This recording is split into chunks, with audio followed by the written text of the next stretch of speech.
Est-ce que tu arrives à imaginer à quoi ressemble la vie en Corée du Nord? Laisse-moi t'en donner un petit aperçu. Tu te réveilles tôt dans la campagne pauvre que tu appelles chez toi.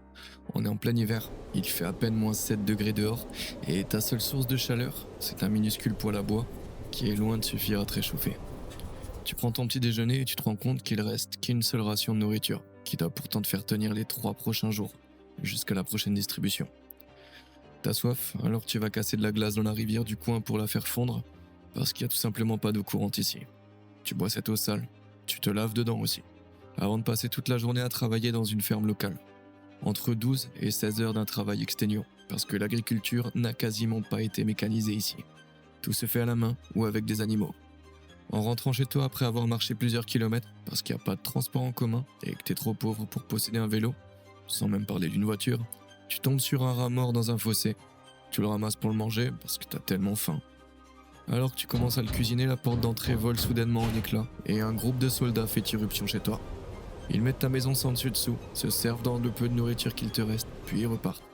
Et toi, tu te sens chanceux. Chanceux? Ouais, parce qu'ils ont le pouvoir absolu de t'envoyer à tout moment dans un camp de travail forcé pour plusieurs années. Avec encore moins de nourriture, encore plus de travail, des châtiments corporels infligés par les gardes, et bien pire encore. Tu songes à refaire tout ce que t'as déjà fait auparavant, préparer une soupe avec de l'herbe et des mauvaises herbes, récupérer des grains dans les excréments d'animaux, ou même manger ces excréments, juste pour calmer ta faim. Mais t'es trop épuisé. Alors, frigorifié et affamé, t'essayes de dormir sur un vieux matelas de paille pourri, en sachant que demain tu te réveilleras pour revivre exactement la même journée. Encore, et encore, et encore, jusqu'à ce qu'il n'y ait plus de lendemain. Et si c'était ton pays, tu voudrais le fuir, non? Et si tu n'en avais tout simplement pas le droit? C'est la terrible réalité à laquelle sont confrontés aujourd'hui près de 60% des Nord-Coréens vivant dans la pauvreté, alors que tout le pays souffre d'une grave insécurité alimentaire provoquée par des décennies de mauvaise gestion économique. Mais pourquoi ne peuvent-ils pas partir? Et si tu étais à leur place, comment tu t'y prendrais? Eh bien reste avec moi, parce qu'on va voir en détail pourquoi il est si difficile de s'échapper de Corée du Nord, et quelles sont les seules 9 routes d'évasion possibles.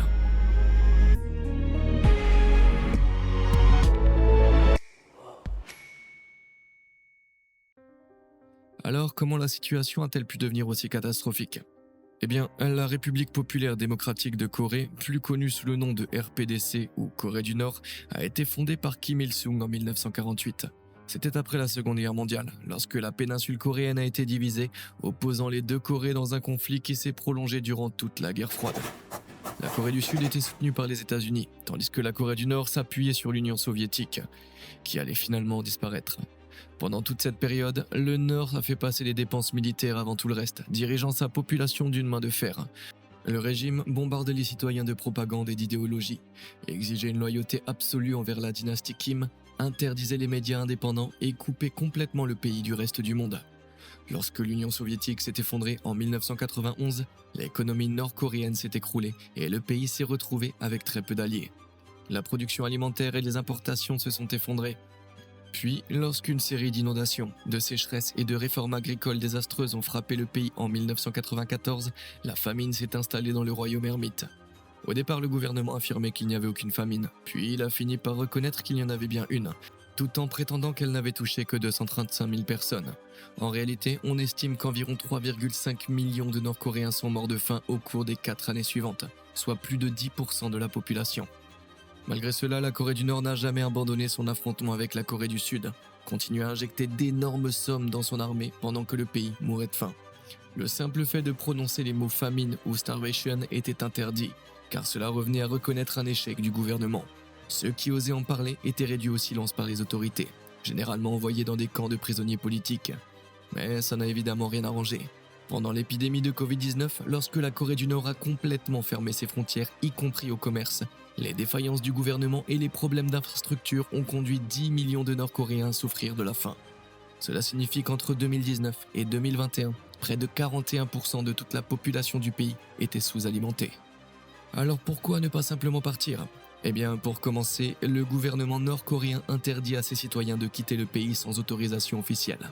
Ce contrôle existe pour empêcher la population d'apprendre quoi que ce soit sur le monde extérieur, permettant ainsi au régime de continuer à lui faire croire, grâce à sa propagande, que la Corée du Nord est un paradis. que la dynastie Kim est suprême et qu'il est impossible de vivre mieux ailleurs. Résultat, essayer de partir en avion, en train, en bateau ou même en voiture en franchissant la frontière sans les documents nécessaires est en un mot impossible. Les rares personnes qui obtiennent un visa de sortie exceptionnel, comme les athlètes participant à une compétition internationale ou certains responsables gouvernementaux, reçoivent un passeport qu'elles doivent rendre au ministère des Affaires étrangères dès leur retour. Mais une fois à l'étranger, pourquoi reviennent-elles ? Parce que les Nord-Coréens qui tentent de fuir illégalement et se font arrêter risquent des conséquences extrêmement graves. Travail forcé, châtiment corporel ou même la prison à vie dans un camp politique. Mais ce n'est pas tout. Les témoignages de nombreux transfuges révèlent que jusqu'à 3 générations de la famille d'un fugitif peuvent être emprisonnées, punies, voire exécutées avec lui, qu'il ait réussi à s'échapper ou non. Cela peut vouloir dire ses parents, ses enfants et ses grands-parents, tous condamnés pour avoir eu un seul proche qui a osé tenter de fuir. Pour énormément de citoyens, cette menace suffit à les convaincre de rentrer chez eux ou de ne jamais essayer de partir. Malgré tout ça, certaines personnes ont réussi à fuir. Des transfuges ont raconté leur histoire à la presse et à des organisations humanitaires, ce qui nous permet de savoir que c'est bel et bien possible. Mais comment ? Eh bien, compte tenu de la position géographique du pays, il existe 9 voies d'évasion que les transfuges sont parvenus à emprunter, du moins celles que nous connaissons aujourd'hui. La première paraît sans doute évidente, traverser directement la frontière entre la Corée du Nord et la Corée du Sud. Même si les deux pays sont encore techniquement en guerre, la Corée du Sud continue de défendre l'idée d'une future réunification. Dans cette optique, une loi spéciale garantit la protection des transfuges nord-coréens en leur offrant une aide inconditionnelle, des cours de langue et toutes les ressources nécessaires pour refaire leur vie. Il y a juste un problème de 257 km de long. La zone démilitarisée, plus connue sous le nom de DMZ, c'est la frontière la plus dangereuse et la plus militarisée au monde. Elle est jalonnée de clôtures électriques, de postes d'observation, d'artillerie, de chars et d'environ 2 millions de soldats armés déployés de chaque côté en permanence. N'oublions pas que les deux Corées sont toujours officiellement en guerre et qu'aucune des deux ne veut risquer une invasion avant la signature d'un traité de paix. Résultat, cette zone tampon de 4 km est surveillée en permanence, et même si les gardes détournaient les yeux, il faudrait une chance absolument incroyable pour traverser en courant sans marcher sur l'une des 3 millions de mines antipersonnelles et anti-chars enfouies au long de la frontière. Très peu de gens tentent leur chance, mais certains, comme Oh Chong-song, y sont parvenus. En 2017, ce soldat, fils d'un haut responsable militaire, avait commis un crime grave. Terrorisé à l'idée d'être puni, il a pris une décision désespérée, foncer en voiture vers la zone démilitarisée. Il a été poursuivi et a essuyé plus de 40 tirs avant d'abandonner son véhicule, de franchir la frontière à pied et de s'effondrer derrière un petit mur du côté sud-coréen. Profitant de l'obscurité, les soldats sud-coréens l'ont mis en sécurité et par miracle, il a survécu. Bon, avec un peu plus de balles dans le corps que la moyenne des gens, mais il a survécu. Si un soldat en voiture peut éventuellement réussir une telle fuite, un civil à pied, lui, n'aurait pratiquement aucune chance. Autrement dit, passer directement par la frontière est généralement mission impossible. Ce qui nous amène à la deuxième possibilité, passer sous la frontière. Dans les années 70, 2 petits tunnels, l'un d'environ 90 cm sur 1,20 m, l'autre d'environ 2,10 m par 2,10 m, ont été découverts sous la DMZ, reliant la Corée du Nord à la Corée du Sud. Ils étaient piégés et semblaient avoir été conçus pour permettre à des soldats nord-coréens de traverser discrètement. Puis, en 1978, un transfuge a révélé l'existence d'un 3e tunnel, qui débouchait à seulement 43 km de Séoul, la capitale nord-coréenne. Enfin, en 1990, un 4e tunnel a également été découvert. Leur méthode de construction est quasiment identique, ce qui laisse penser qu'ils ont été creusés de manière professionnelle depuis le côté nord-coréen dans un but d'infiltration. Même si, au départ, la Corée du Nord affirmait qu'il s'agissait simplement d'une mine de charbon. On estime qu'il pourrait exister jusqu'à 20 autres tunnels sous la frontière, mais personne ne sait où ils se trouvent. Des transfuges les ont-ils déjà utilisés ? C'est possible, puisqu'ils en connaissent l'existence. Ces tunnels mesurent plus de 1,5 km de long et traversent la roche, parfois du granit, jusqu'à 73 mètres sous terre. Même pour une équipe organisée, il faudrait des années pour creuser un tel passage. C'est extrêmement difficile, mais pas totalement impossible. Les tunnels connus sont aujourd'hui étroitement surveillés des deux côtés. Mais cela ne veut pas dire que d'autres tunnels secrets n'ont pas encore été découverts et volontairement gardés confidentiels afin de ne pas compromettre les plans de futurs transfuges. À ce jour, aucun évadé n'a officiellement affirmé avoir réussi à s'échapper en passant par ces tunnels, du moins pas encore. On a donc vu comment passer par-dessus et par-dessous la frontière. Et si on la contournait ? Ce qui nous amène à la 3e option, la mer. Avec une façade maritime à l'est et une autre à l'ouest, traverser la mer Jaune ou la mer du Japon pour rejoindre la Corée semble être une solution simple, non ? Eh bien, pas vraiment. Pour commencer, une grande partie du littoral est protégée par des clôtures électriques. Et n'oublions pas que la plupart des transfuges sont très pauvres. Ils n'ont donc pas les moyens d'acheter un bateau à moteur, alors ils doivent souvent se contenter d'une simple barque à rame. Malgré tout, en partant du point le plus occidental de la Corée du Nord, il faut encore parcourir environ 97 km en pleine mer pour atteindre les côtes sud-coréennes. Et même si tu avais l'argent nécessaire pour acheter un bateau et la force de ramer jusque-là, les patrouilles de la marine nord-coréenne connaissent parfaitement cette route et sillonnent activement les eaux à la recherche des fugitifs. Partir plus au nord pour éviter les patrouilles est une autre possibilité, mais cela impliquerait ramer près de 320 km avant d'être en sécurité. Sans équipement de navigation ni prévision météo, la mer devient alors un endroit extrêmement dangereux et imprévisible. Plusieurs embarcations ont déjà été prises par de puissants courants et ramenées vers la Corée du Nord ou vers la Chine. Attends, la Chine? C'est une bonne nouvelle, non? Ça compte forcément comme une évasion. Eh bien non, pas quand on est nord-coréen. Même si le royaume ermite ne compte que très peu d'alliés, eh bien la Chine en fait partie. Pour cette raison, Pékin ne considère pas les transfuges nord-coréens comme des réfugiés, mais comme de simples migrants économiques en situation irrégulière, et les renvoie en Corée du Nord malgré les terribles conséquences qui les y attendent. Alors pourquoi ne pas tenter sa chance par la côte Est?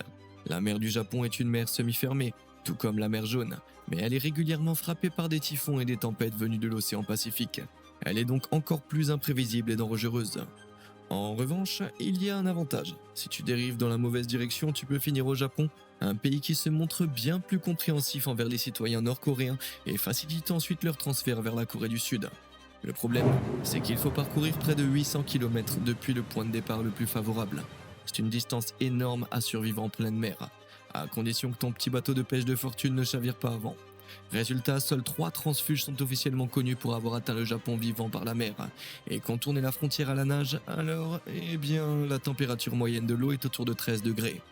Donc, en supposant que tu ne meurs pas d'hypothermie, que les gardes-frontières ne te repèrent pas et que tu sois un nageur vraiment exceptionnel, c'est théoriquement possible.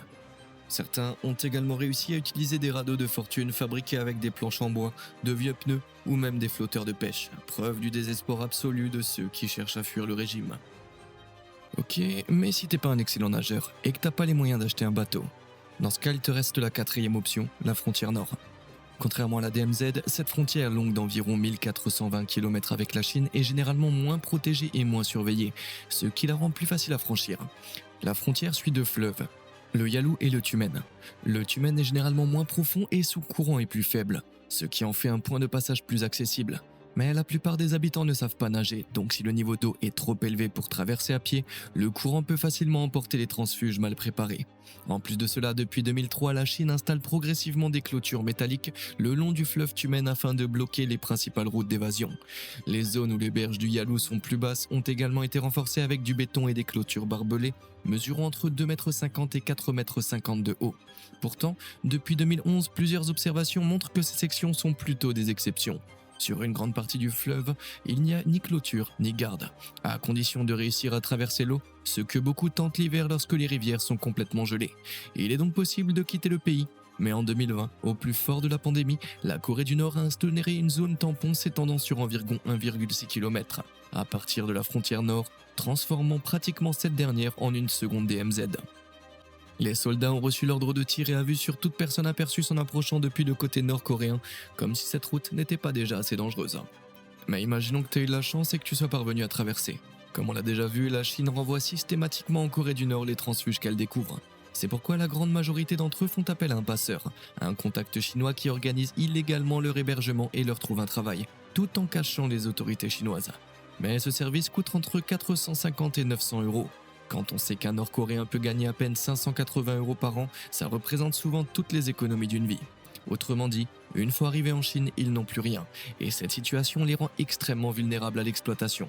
Plus inquiétant encore, selon le Database Center de North Korean Human Rights et le Transitional Justice Worship Group, jusqu'à 80% des femmes nord-coréennes réfugiées tombent entre les mains de trafiquants d'êtres humains qui les revendent comme épouses ou les envoient dans un milieu beaucoup plus sombre.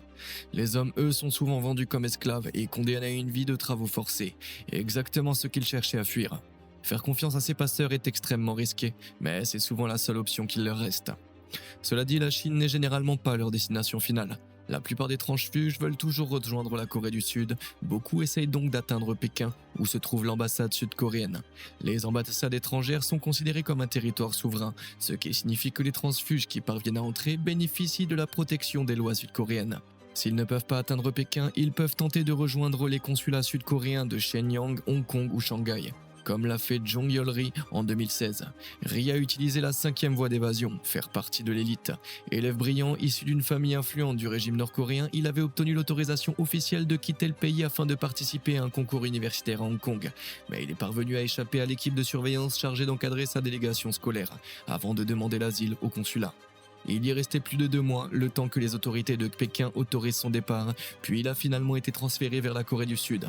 Mais s'il appartenait à l'élite privilégiée, pourquoi vouloir fuir?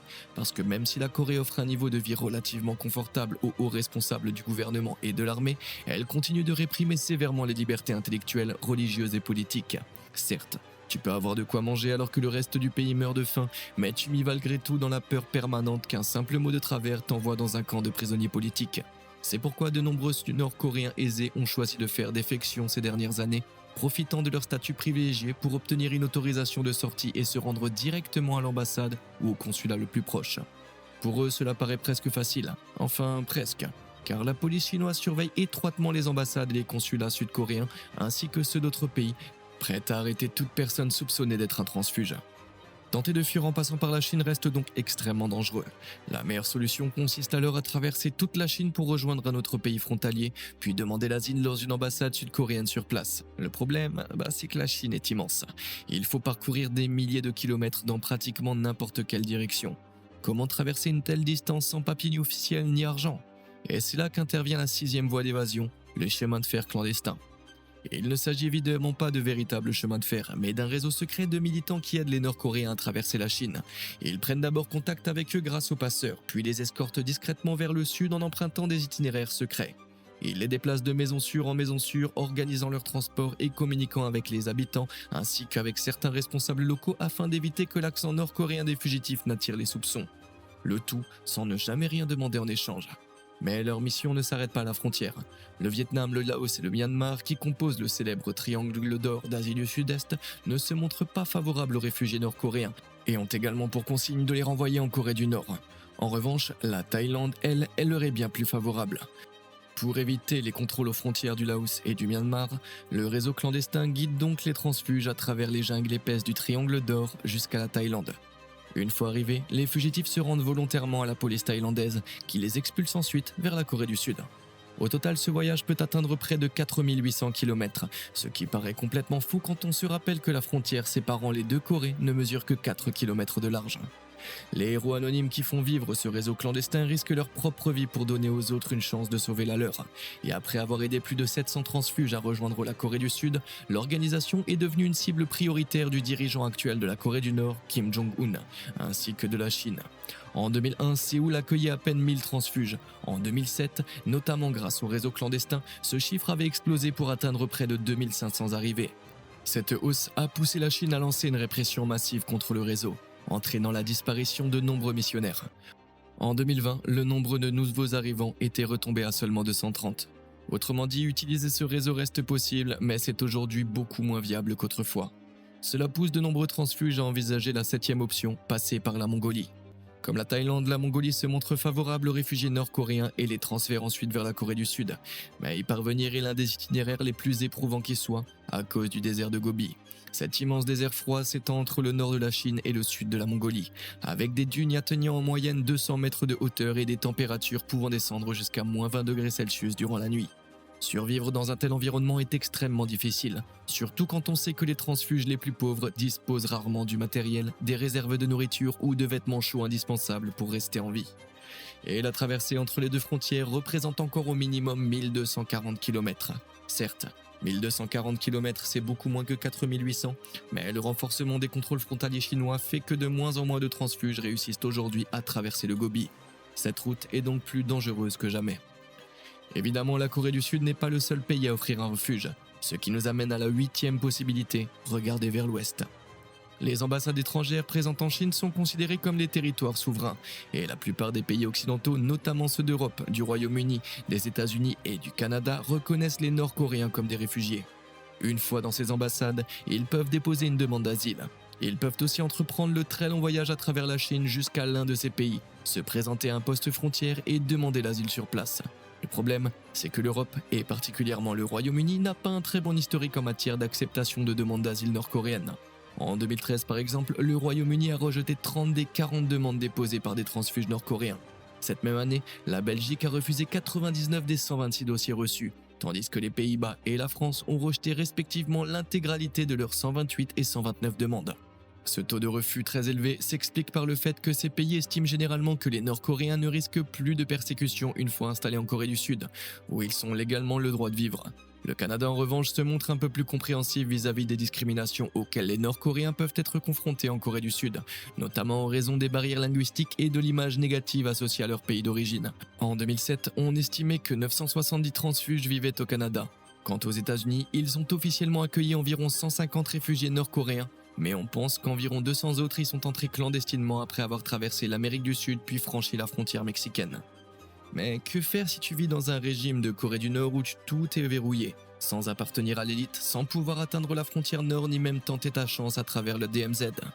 Eh bien, tout espoir n'est pas perdu car il existe une 9e voie d'évasion, aussi inattendue qu'encore plus dangereuse, le travail forcé à l'étranger. C'est un secret pour personne, la Corée enferme ses opposants dans des camps de prisonniers politiques, parfois appelés centres de rééducation par le travail. On estime qu'il existe une vingtaine de camps encore en activité, où seraient détenus jusqu'à 250 000 personnes. Les responsables accusés d'avoir mal fait leur travail, ceux qui critiquent le régime ou sont simplement soupçonnés d'activités anti-gouvernementales peuvent y être envoyés. Pire encore, la règle des 3 générations s'applique également. Les familles entières sont enfermées dans les mêmes camps alors qu'elles n'ont parfois commis aucun crime. Les condamnations sont généralement prononcées à perpétuité, mais dans les faits, elles durent rarement aussi longtemps. Le manque de nourriture, de vêtements et de ressources est tel qu'environ 40% des détenus meurent de malnutrition. Les maladies, les engelures et les accidents liés aux travaux forcés font encore grimper ce taux de mortalité. Les coups et les châtiments corporels humains sont monnaie courante, et les survivants comme les transfuges décrivent des scènes d'horreur qui se répètent jour après jour. Mais cela ne se passe pas uniquement en Corée du Nord. Aussi incroyable que cela puisse paraître, dans au moins 15 pays, parmi lesquels l'Algérie, l'Éthiopie, la Malaisie, la Pologne et la Russie, plus de 50 000 travailleurs nord-coréens seraient exploités dans le cadre du travail forcé. Et ils sont principalement employés dans les secteurs des mines, de l'exploitation forestière et de la construction et du textile. Ces systèmes rapportent environ 2,1 milliards d'euros directement au régime nord-coréen, tandis que les ouvriers sont contraints de travailler jusqu'à 20 heures par jour pour seulement 140 euros par mois. Un salaire qui est d'ailleurs souvent récupéré par le gouvernement nord-coréen. Les travailleurs n'ont droit qu'à 2 jours de repos par mois, reçoivent une nourriture insuffisante et restent sous la surveillance permanente d'agents de sécurité nord-coréens. Aussi terrible que cela puisse paraître, beaucoup de Nord-Coréens considèrent pourtant cette situation comme une occasion en or. Pas pour subvenir aux besoins de leur famille, mais pour s'évader. S'ils parviennent à échapper à la vigilance de leur garde, il n'y a plus de champs de mine, plus de barbelés et plus de DMZ pour leur barrer la route vers la liberté. Mais tout le monde n'a pas accès à ces emplois. Les candidats sont minutieusement sélectionnés selon leur loyauté envers la RPDC, leurs conditions physiques, et ils doivent impérativement avoir une famille avec des enfants qui servent de garantie. Ouais, t'as bien entendu. Tant que leurs proches restent en Corée du Nord, ils sont en quelque sorte pris en otage. Beaucoup sont donc contraints de choisir entre leur famille et leur liberté. Un choix d'une cruauté inimaginable, mais parfois le seul possible. En 1944, plusieurs centaines de bûcherons nord-coréens travaillant dans un camp en Sibérie sont parvenus à se révolter contre le camp du type goulag où ils étaient exploités. Cette évasion massive a vu 150 bûcherons coordonner leur fuite dans l'espoir de rejoindre la Corée du Sud. Au départ, la Corée du Nord a nié les faits parlant simplement de rumeurs et d'inventions. Mais tout a changé lorsqu'un des évadés a contacté des journalistes dans la ville sibérienne de Vladivostok, à l'extrême est de la Russie, pour confirmer que l'histoire était bien réelle. Il a expliqué que les travailleurs s'étaient vus confisquer leurs passeports, que les Russes n'étaient pas autorisés à pénétrer dans le camp et que les agents de sécurité nord-coréens les frappaient régulièrement tout en les affamant. Lui-même avait une épouse et des enfants restés en Corée du Nord. Il a appris qu'après la réduction de leur ration alimentaire, sa femme s'était tournée vers le marché noir pour survivre. Elle avait été découverte punie, puis déportée dans une région montagneuse avec leurs 2 enfants. Il n'y avait plus aucun espoir de les retrouver un jour. N'ayant plus rien à perdre, il a décidé de s'évader. Nous ne saurons probablement jamais s'il a réussi à parcourir les 8000 km qui les séparaient du poste diplomatique sud-coréen le plus proche, à Moscou. Voilà la terrible réalité de ceux qui tentent d'échapper au régime nord-coréen. Voilà les sacrifices qu'ils jouent de l'autre côté des barbelés et derrière la propagande qui y simule un royaume ermite au reste du monde. Choisir entre la liberté, sa famille et sa propre survie est un dilemme impossible. Et bien souvent, ceux qui osent tenter leur chance finissent par le payer de leur vie. Alors maintenant que tu connais toutes les possibilités, que tu te retrouver dans cette situation, est-ce que tu tenterais de t'échapper de la Corée du Nord? Et si oui, comment tu t'y prendrais? Dis-le moi dans les commentaires ci-dessous. Et comme d'habitude et jusqu'à la prochaine fois, merci de nous avoir suivis.